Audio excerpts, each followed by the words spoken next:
రాజశేఖర రెడ్డి గారిని కంటతడి పెట్టినటువంటి మహాతల్లి ఇలా జగన్మోహన్ రెడ్డి గారు విజయమో లెక్కన ఈమెకు. బట్ ఇప్పటికి వైఎస్ఆర్ బ్లడ్ నాది, నేను వైఎస్ఆర్ కూతుర్ని అని చెప్పి అవసరం లేదమ్మా. ఎందుకా ప్రచారం? నువ్వు తెలంగాణలో వచ్చి తెలంగాణ కోడలని ఎట్లా ప్రచారం చేసుకున్నావు? ఇప్పుడు ఆడ నేను బిడ్డను, నేను మెట్టినింటికి వచ్చినా, పుట్టింటికి వచ్చినా, నా పుట్టినిల్లు పోలవరం వచ్చిందాక మిమ్మల్ని వదిలిపెట్టా, ప్రత్యేక హోదా వచ్చిందాక నేను వదిలిపెట్టా. ఏడు వదిలిపెడతావు, ఏడ పట్టుకుంటావు? నీ పార్టీ ఆడున్నది, నీ ఇండియా పార్టీ ఏడుంది, ఉన్న నితీష్ కుమార్ వాయ్, మమతా బెనర్జీ వాయ్, అఖిలేష్ యాదవ్ వాయ్, ఇంకోడు వాడు చిక్కిండో వాడు. ఆ కాంగ్రెస్ పార్టీకి ప్రతిపక్ష హోదన్న మళ్ళీ వస్తుందా? ఆ పార్టీని పట్టుకొని నువ్వు మాట్లాడే మాటలు చూస్తే నువ్వు తెలంగాణలో కూడా మొదటి సంతకం పెట్టినట్టు అన్నట్టే ఉంటుంది. ఈ గారడి వల్ల నాకు ఒక బాధేడైద్దమ్మా. ఈమెను చూసిన తర్వాత పాపం కేఏ పాల్ ఎంత బాధపడుతుండో అని. అంటే కేఏ పాల్ గారు చాలా మంచి ఈమెలాగానే, ఈమె జర సీరియస్ కమెడియన్, ఆయన జాలీగా ఉండే కమెడియన్. ఆయన మించిపోతుంది పాపం. పాలు ఎక్కడ కనబడతలేడు ఇప్పుడు, ఆయన మించిపోతుంది. గ్రామ పంచాయతీ సర్పంచ్ లేడరా నాయన అని మేమంటే, మనం 25కి 25 ఎంపీలు పడతామనే మాట మాట్లాడితే ఎట్లిది? ఆంధ్రప్రదేశ్ రాష్ట్రం ఏర్పడ్డ తర్వాత ఇంచుమించు 50-60 సంవత్సరాలు ఒక దగ్గర ఉన్న తర్వాత ఈ రాష్ట్రం నాది, హైదరాబాద్ నాది, ఈ 23 జిల్లాలు మావి అని బతికినటువంటి ఆంధ్రప్రదేశ్ ప్రజలు సోనియా గాంధీ కోటేస్తారా? షర్మిలమ్మ కాదు, సచ్చిన ఇందిరాగాంధీ వచ్చినా ఓట్లేరాడు. చెప్పుతోడు కొడతారు కాంగ్రెస్ వాళ్ళని. ఏం ముఖం పెట్టుకొని ఓట్లు అడుగుతారు ఆంధ్రప్రదేశ్లో? హైదరాబాద్ను విడగొట్టినందుక ఎట్లా ఈమె అడుగుతుంది చెప్పాడు? కాంగ్రెస్కు సిగ్గు శరం ఉండాలడ.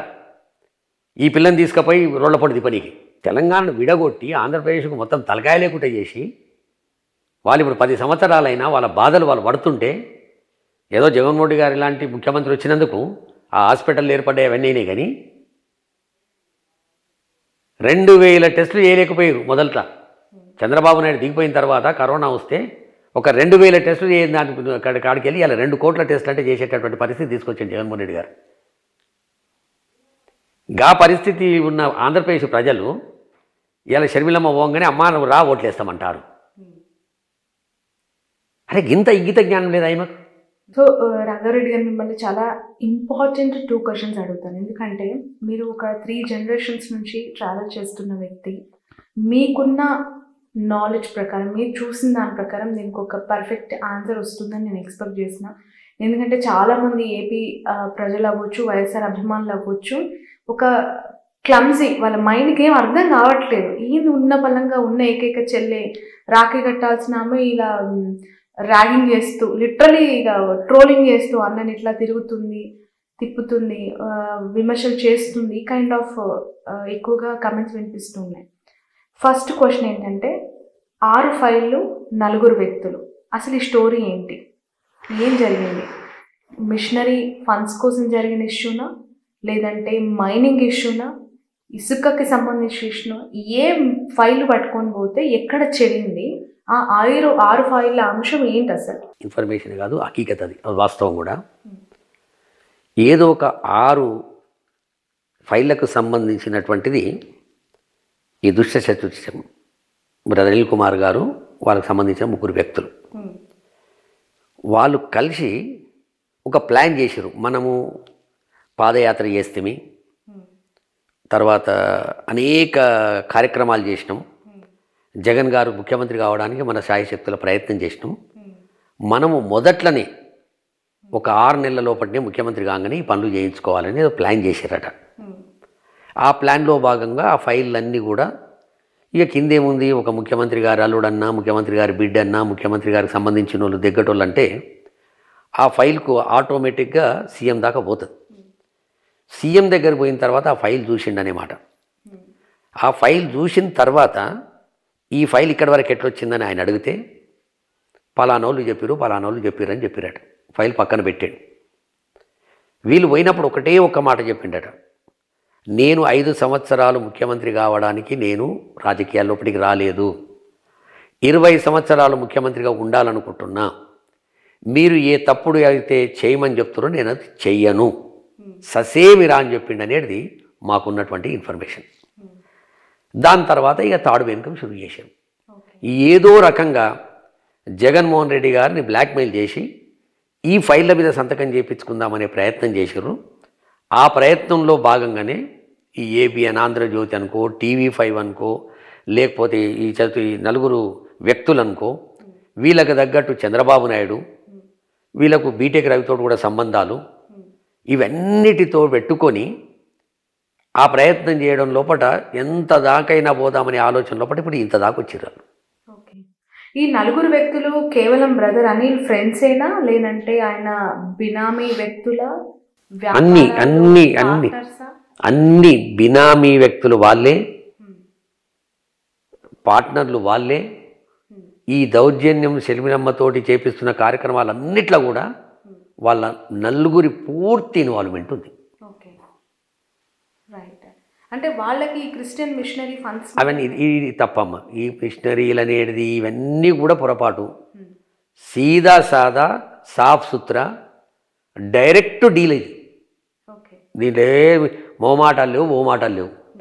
మనము ముఖ్యమంత్రి కావడానికి ప్రయత్నంలో భాగంగా మనము ప్రయత్నం చాలా పెద్ద ఎత్తున చేసినాం. మన కష్టార్జితం ఉంది. ఆ కష్టార్జితానికి మనం ఫలితం సంపాదించాలంటే మొదట్లో షర్మిలమ్మ ఏదో ఒక నెల రోజులు ఏందో వాళ్ళు కన్విన్స్ కాలేదు. ఆ తర్వాత కన్విన్స్ అయిపోయారు. అయిన తర్వాత ఇక వాళ్ళు స్టార్ట్. అంతే తప్ప దీని వెనకాల ఆస్తుల పంచాయతీ లేదు, ఆమ్దానీల పంచాయతీ లేదు, రాజ్యసభ పంచాయతీ లేదు, రాజకీయ పంచాయతీ అసలే లేదు. నేను ఎన్నోసార్లు రాజశేఖర్ రెడ్డి గారు చనిపోయిన తర్వాత, ఇప్పటికి 15 సంవత్సరాలు అయింది, ఈ ముఖ్యమంత్రి జగన్మోహన్ రెడ్డి గారు అయిన తర్వాతనే ఈ మెంబడి నేను 2 సార్లు పోయింది తప్ప సమాధి దగ్గరికి 8th జూలై కావచ్చు, September 2 కావచ్చు. అంతకుముందు ప్రతి సంవత్సరం నేను అక్కడికి పోతుంటే మంచిగా ఆప్యాయతగా అన్యోన్యంగా అన్నా చెల్లెలు ప్రార్థనలో కూర్చొని ఎంత చక్కదనంగా అనిపించేదంటే అంత చక్కదనంగా అనిపించేది. అటువంటిది ఈ క్రూరమైనటువంటి మనుషులు మారిన తర్వాత ఆ అమ్మాయిని బలిపశువులు చేయడానికి ఇగో ఈ ప్రయత్నం చేస్తారు. ఆ ప్రయత్నం ఇక్కడ దాకా వచ్చింది. చూడండి, ఏం బీక్తారో పీక్కొనే కాడికి వచ్చింది. రైట్. యాక్చువల్లీ ఈ 6 ఫైళ్ళకి సంబంధించిన ఇష్యూస్ అనగానే షర్మిల కావచ్చు, ఆమె ఉలిక్కి పడుతున్నారు. దానికి సంబంధించి ఎక్స్ట్రీమ్ డైలాగ్స్ వస్తున్నాయి. నేను ప్రమాణం చేస్తా, పిల్లలపైన ప్రమాణం చేస్తా, మీరు రండి అని చెప్పి సవాల్ చేసే పిల్లలు. ఎందుకు ఆ 6 ఫైళ్ళ అంశం అంత ఉలికిపాటుకు గురి చేస్తుంది? పోనీ ఒకటమ్మా, మనం లే మ్యాన్గా మనకు ఆ కుటుంబంతో సంబంధం లేదు. రాజశేఖర్ గారి కుటుంబంతో మనకు సంబంధం లేదనుకుందాం. ఏముంటుంది చెప్పిగా పంచాయతీ అక్క అన్న చెల్లెళ్ళ మధ్యన? ఏం ఆస్తులు అన్నీ వినమ్మా. తండ్రి సంపాదించిన ఆస్తులలో నువ్వు అవునన్నా కాదన్నా ఇద్దరికి వస్తుంది. అలా రెండో ఆలోచనే ఉండదు. అటువంటిది తొవ్వంటి పోతుంటే జగన్మోహన్ రెడ్డి గారు కారు ఆపి 70 లక్షలు, ₹1 2 కోట్ల రూపాయలు ఖర్చు పెట్టి అసలు జబ్బు నయం కాదు, ₹1 పెడితే తప్ప అనే దానికి కూడా దగ్గరుండి చేపిస్తుండ ఆయన. ఈ చెల్లెకి చేయడా? ఇది అదే ఇప్పటికి కూడా షర్మిలమ్మ గారిని నేను సూటిగా అడుగుతున్నా, నీ బాధ ఏంది?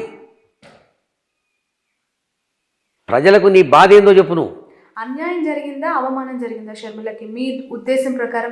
ఎక్కడ ఏమన్నా రక్త సంబంధం పుచ్చుకున్నటువంటి అన్నదమ్ముల మధ్యన అవమానం ఏముంటుంది? ప్రమాణ స్వీకారం రోజు నేను బాధపడ్డాను, నన్ను అవమానపరిచారు, ఇవన్నీ వినమ్మా. ఇంకేమన్నా అంటది ఆమె నోటికి అద్దుబద్దు లేదు. ఆ ఇంటికి ఆడపిల్లల శని ఉన్నట్టుంది. ఆ వివేకమన్న బిడ్డ ఒక ఆమె, ఈమె ఒక ఆమె తయారైంది. ఇప్పుడు వద్దు, మీరు ఆడపిల్లలు ఇంటికి శోభ కలిగియాలి. వీళ్ళు శోభ కాదు. ఏం శాశ్వతం నీకు? నీ రక్త సంబంధాలని దూరం చేసుకుంటే నీకేం శాశ్వతం చెప్పు? ఎవరి గురించి బతుకుదాం ఇంకా మనం? తల్లిని కంటతడి పెట్టిపిస్తే అన్నను రోజు ఆడపోసుకుంటున్నాము. ఈ పోసుకొని ఏం చేద్దాం అనుకుంటున్నా ఆయనని. ఇవ్వాలని కూడా అడుగుతున్నా కదమ్మా, నేను ఇంకా మళ్ళీ 10 సార్లు అడుగుతా. నీ బాధ ఏందో చెప్పు. నీ ఆస్తి బాధనా, రాజకీయ బాధనా, ఇంకెవరి చేతుల్లో కీలుబొమ్మైన బాధనా, నేను ఎవడన్నా బ్లాక్మెయిల్ చేస్తుండా? ఇంత అన్యోన్యంగా ఉండేటటువంటి ఈ కుటుంబాన్ని ఎందుకు రోడ్డుకి ఈడుస్తున్నావు? బట్ ఇవన్నీ విన్న తర్వాత పవన్ స్టార్ని ప్యాకేజ్ స్టార్ లేదంటే డబ్బులు తీసుకొని పాలిటిక్స్ చేస్తూ ఉన్నారు, పార్ట్ టైం పొలిటీషియన్ అని చెప్పి మాట్లాడు. ఇప్పుడు రాబోయే కాలంలో షర్మిల పైన కూడా అలాంటి ఒక అపవాదు రాబోతుందంటారా?